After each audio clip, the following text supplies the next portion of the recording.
आज आपण जाऊयात नवीन आलेला मूवी पाहायला, तो म्हणजे राजा शिवछत्रपती. अंशिका फार खुश होती. जाताना एक एक डान्सही केला तिने आणि तिला असे हिस्टॉरिकल मूवी पाहायला फार आवडतात. मग तिला म्हटलं चल. आम्ही सिटी प्राईडचे तिकीट्स बुक केले होते. ॲक्च्युली सगळीकडचे फुल होते, त्यामुळे आम्हाला इथेच तिकीट भेटलं आणि मुद्दामूनच आम्ही पुढचे तिकीट्स घेतले होते, कारण अंशिकाला मागून मूवी एन्जॉय करता येत नाही. मग पटकन जाऊन आम्ही आतमध्ये बसलो. ऑलरेडी मूवी स्टार्ट झाला होता आणि अंशिका ही खूप सुंदर प्रकारे मूवी पाहायला बसून शांतपणे.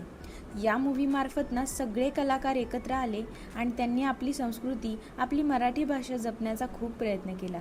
खरंच खूप छान वाटलं मूवी पाहून.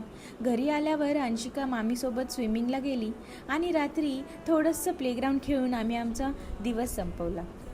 आमचे व्हिडिओ आवडत असतील तर नक्कीच एक लाईक करून सबस्क्राईब करायला मात्र विसरू नका.